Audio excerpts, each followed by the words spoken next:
Salut tout le monde, et c'est parti, on plonge directement dans le vif du sujet. Aujourd'hui, on décortique une compétence absolument incontournable pour l'épreuve de terminale NSI, l'insertion dans un arbre binaire de recherche, ce qu'on appelle très souvent un ABR. L'idée de cette explication, c'est vraiment de donner toutes les clés, la logique implacable et les petites astuces pour arriver le jour du bac avec une confiance en béton armé. Pas de stress, on va tout reprendre à la base. Pour le programme des réjouissances, c'est super simple. On commence par la fameuse propriété d'ordre. Ensuite, on passe à la construction pas à pas, puis on va comparer les deux implémentations Python classiques, on parlera des différentes formes d'arbres et de leur complexité, et on finira par les astuces spéciales bagues pour éviter les pièges. Allez, on attaque tout de suite la première partie, la propriété d'ordre et le principe de base. Alors, la règle d'or d'un ABR, celle qu'il faut absolument graver dans le marbre, c'est que pour chaque nœud, sans aucune exception, toutes les clés du sous-arbre gauche sont strictement inférieures, et logiquement, celles du sous-arbre droit sont strictement supérieures. Le mot-clé ici, c'est vraiment strictement. Ça veut dire quoi au juste? Eh bien, que les doublons exacts n'ont tout simplement pas le droit de citer. Si on essaie d'insérer une clé qui existe déjà, l'algorithme va juste l'ignorer. Pas de descente à gauche, pas de descente à droite, on passe à la suite. Tout bêtement. Et cette logique toute simple, elle crée une mécanique hyper fluide. Si l'arbre est vide au départ, paf, on crée la racine. Sinon, on compare la nouvelle clé avec le nœud actuel et on descend récursivement à gauche ou à droite. Ce qui est génial avec ce système, c'est que ça trace un chemin unique. Le nouveau nœud va toujours, mais vraiment toujours, finir par s'accrocher tout en bas comme une nouvelle petite feuille sur une branche. On n'a absolument jamais besoin de casser ou de réorganiser l'arbre qui existe déjà. C'est quand même super bien pensé. Bon, la théorie c'est bien beau, mais passons à la deuxième partie, la construction pas à part avec un vrai exemple. Imaginons qu'on doive insérer cette série de nombres, un par un. 8, 3, 10, 1, 6, 14, 4, 7 et 13. Le jour de l'épreuve, face à la copie de brouillon, on part d'un espace totalement vide. Du coup, c'est naturel, le premier nombre, le 8, il prend la place du chef, il devient la racine de l'arbre. Ensuite, on déroule. Le 3, il est plus petit que 8, hop, il part à gauche. Le 10, plus grand, il s'installe à droite. Pour le 1, on descend à gauche du 8, c'est plus petit, puis encore à gauche du 3, et il se pose là.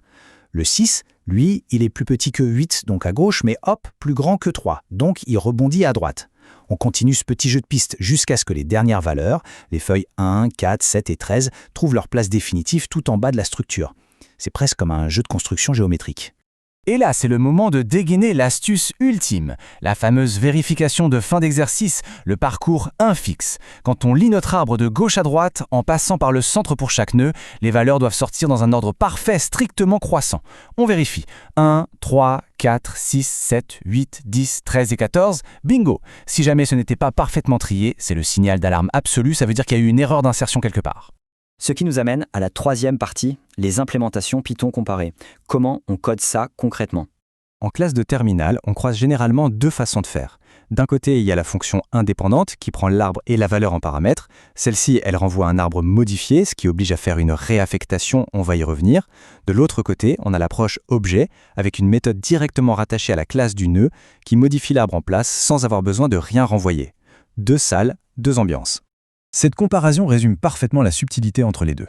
Dans la fonction, le fameux cas de base pour gérer l'arbre vide se trouve à l'intérieur même du code.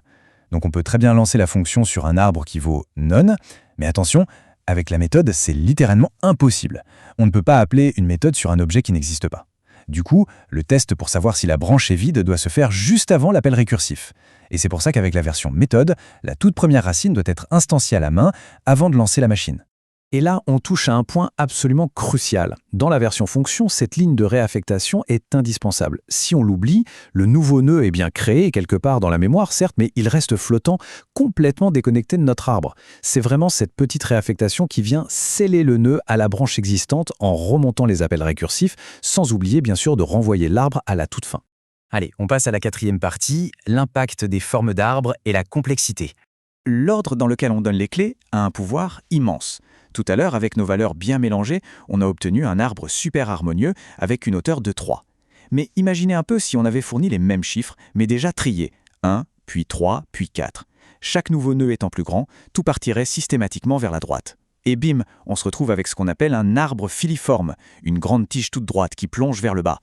Et ça a un impact direct sur la complexité algorithmique. Le temps que prend une insertion est strictement proportionnel à la hauteur de l'arbre, ce qu'on note souvent en grand O de H.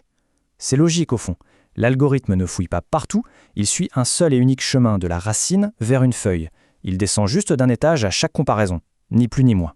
Du coup, les performances font le grand écart. Sur un arbre équilibré, on est sur une complexité ultra rapide en O de log n. C'est le top. Par contre, notre fameux arbre filiforme, c'est le pire des cas possibles. On tombe sur une complexité en O de n, aussi lente que s'il fallait parcourir une simple liste de bout en bout. Donc, petite règle d'or pour le bac, on n'annonce jamais triomphalement un O de log n sans avoir prouvé juste avant que l'arbre obtenu était bien équilibré. Et on arrive déjà à la dernière partie, la numéro 5, l'objectif bac et les erreurs fréquentes à esquiver. Pour cartonner le jour de l'épreuve, la méthode est claire comme de l'eau de roche. Il faut savoir dessiner un ABR strictement à la main en insérant toujours en feuille sans jamais rien décaler. Ensuite, vérification immédiate avec le parcours infixe croissant. Si on tombe sur un code à trous, la priorité absolue, c'est de scanner le programme pour savoir si on a affaire à une fonction avec renvoi ou à une méthode en place, parce que ça change tout. Et pour la complexité, on la justifie toujours, en parlant de la hauteur de l'arbre qu'on vient de tracer. Et niveau erreur à éviter absolument, attention à ne pas oublier la fameuse réaffectation ou le renvoi final de l'arbre. Ça casse littéralement le code. Évitez d'inverser bêtement la gauche et la droite dans la panique de l'examen. Ne surtout pas essayer d'appeler la méthode insert sur un arbre vide, ça va planter. Pensez que c'est toujours ultra rapide par défaut. Et bien sûr, se souvenir que les doublons, on les zappe, on les insère, surtout pas une deuxième fois. Pour résumer, l'ABR, c'est une propriété d'ordre intransigeante, une insertion en feuille toute simple, 2 implémentations Python à bien différencier et un test infixe qui sauve la vie. Mais surtout, ça nous laisse sur une réflexion assez fascinante. Si les toutes mêmes données brutes peuvent créer soit un algorithme à la vitesse de l'éclair, soit un système complètement engorgé et lent, à quel point l'ordre initial de notre information contrôle-t-il vraiment les performances de nos machines ? Je laisse tout le monde méditer là-dessus.